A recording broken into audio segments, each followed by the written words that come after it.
I guess my thoughts were confirmed.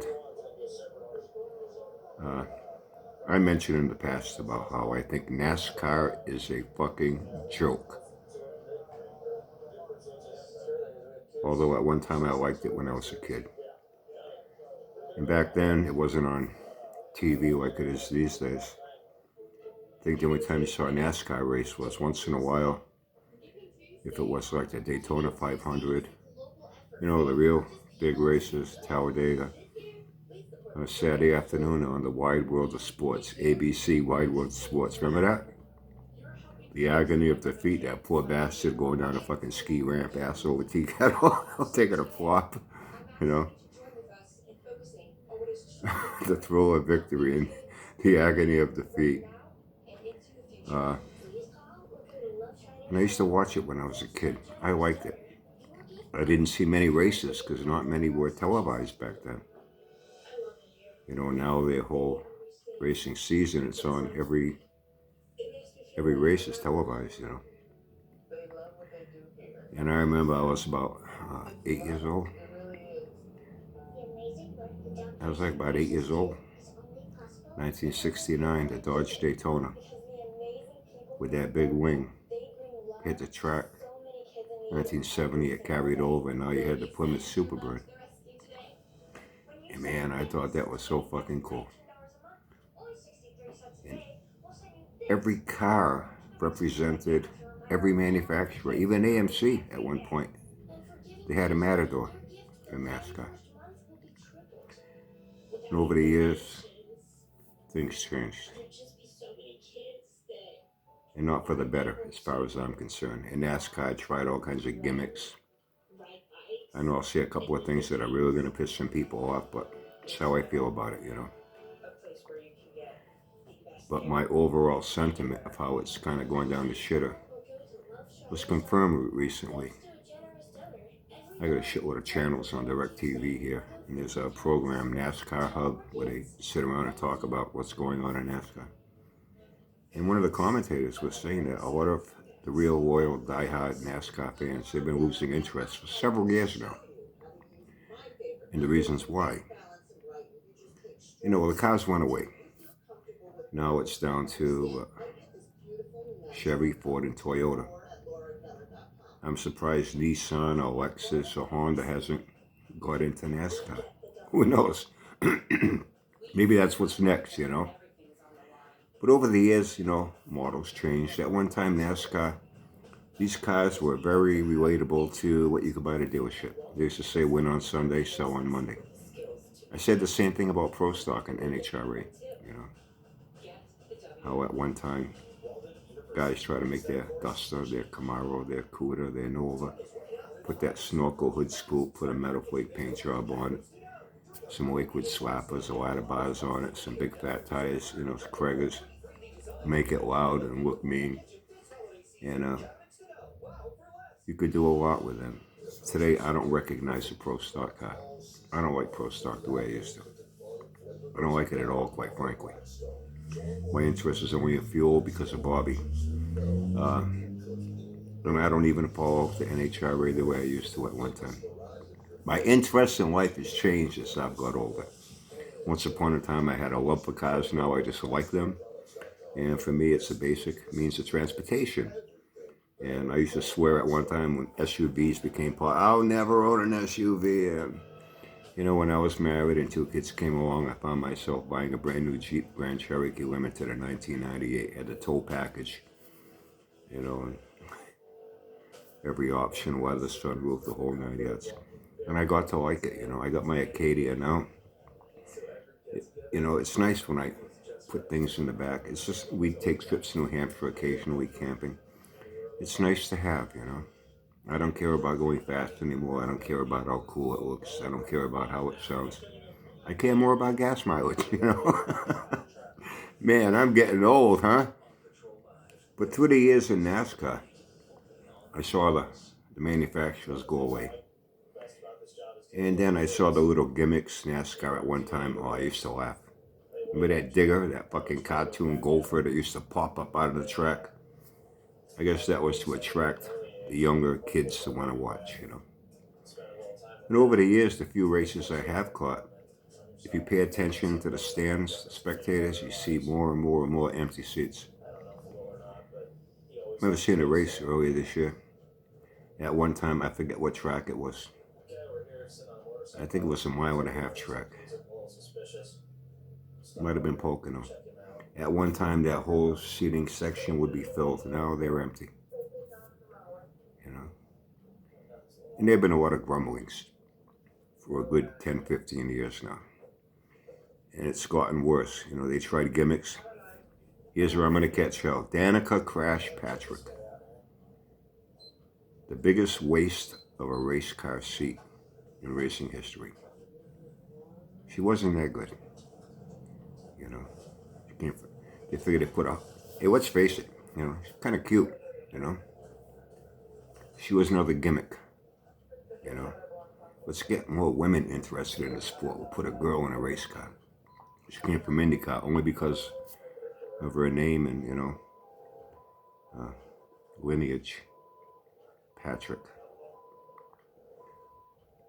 My understanding, I think she only won one race in IndyCar, and it wasn't even a sanctioned race. It was an exhibition race in Japan. And she won, and she crashed out quite a bit. I know in NASCAR, guys were calling her Danica Crash Patrick. Every time she crashed, she took a lot of other cars out with her. And she got away with a lot of shit. She went up to drivers and pushed them and punched them and shoved them, and they didn't want to hit her back because she's a girl. Any other guy doing that would have been banned or suspended for, you know, X amount of races. She got away with so much shit because of the fact she's a girl. You know, she won that one race in Japan. It was due to the fact that towards the later stage of the race, the leader had a tire go down, had to pull into the pit, and then another car in front of her ran out of fuel. And that's how she managed to win the race. Not that she was super competitive and was able to win the race the right way. You know, she never won a race in NASCAR. She got a pole position, I believe, one time. She had Hendrick. I mean, you cannot get any better team in NASCAR than Hendrick. You know? Or the other guy there that Earnhardt was with, Richard Childress. Those were the real two big. Penske came along too. You know, I forget who his driver was. You know, those are like the big three in NASCAR that really built competitive cars. And I think for a Daytona 500 qualifying, it was her, Jeff Gordon, maybe Ricky Craven, I'm not sure. Anyway, she was a non-factor in races. When she finished the race, when she didn't crash out and take several cars with her, she was reckless on the track. Drivers did not like her, you know.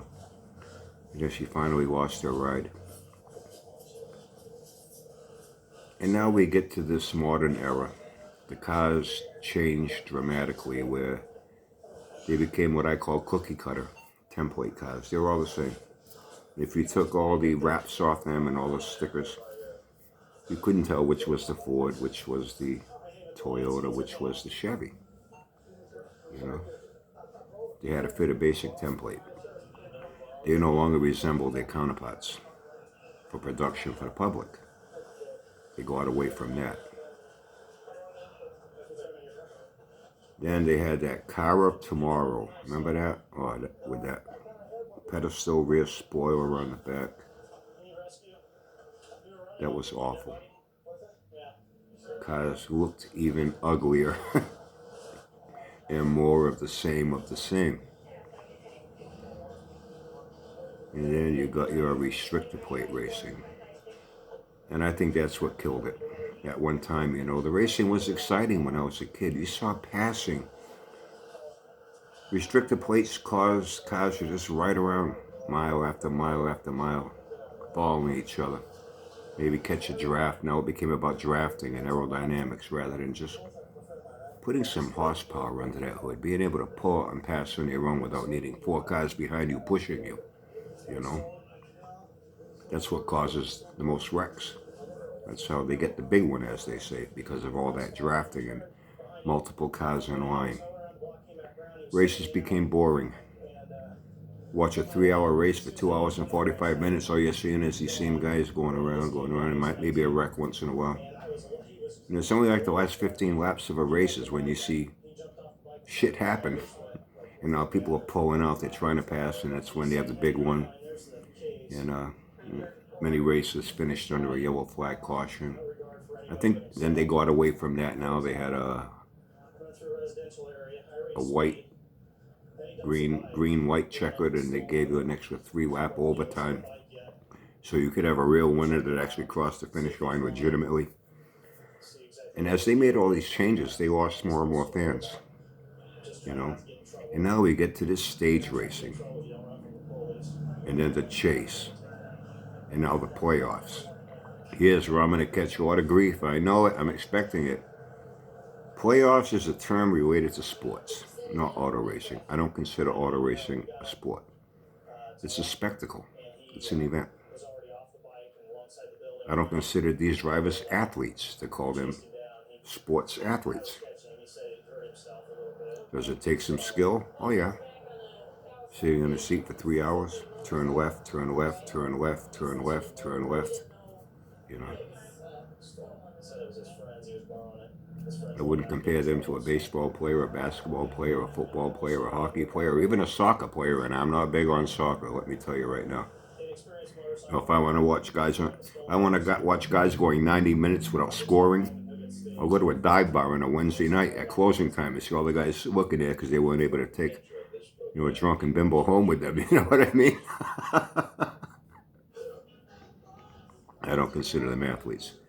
I think I said it one time, NASCAR stands for non-athletic sport centered around rednecks. Well, even these rednecks are getting very discouraged with NASCAR. And now they're even starting to speak up about it. Attendance is way down. Attendance is way down. They were discussing this on that NASCAR Race Hub. And a lot of complaints have been going into, is it Bill France, the France family? Is it the France family? With NASCAR. He's been catching a lot of heat from the most loyal, diehard, year-long fans that are saying, hey man, you're turning this into a joke. What's with this stage racing and playoffs and only so many people can compete?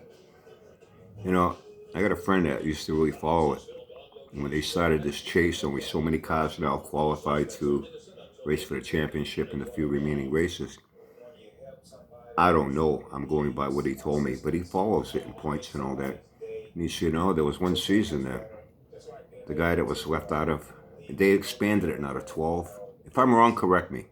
If I'm wrong, correct me. It was 10, now they expanded it. Because of this, a guy that finished just outside that top 10, just outside, just a couple of points back, in the remaining races with all his finishes with his points, he would have won the championship that year, but he wasn't allowed to win it. Because only those 10 guys were allowed to compete for the championship. And he said, I think the year after was when they expanded it to 12 drivers now. The way I see it, every car goes out on the track. They all compete. They're awarded points for their finishes and for their wins. And at the end of the season, the winner is the winner. Without all this theatrics and gimmicks and bullshit in between. When they first started that, I was hearing them say, oh, that's a good thing that they're doing it this way now. Because there was a time when, 3/4 of the way through the season, one driver already had enough points to win the championship, so the rest of the races didn't really matter. So it discouraged other drivers from wanting to compete. I guess in a way that makes a little bit of sense.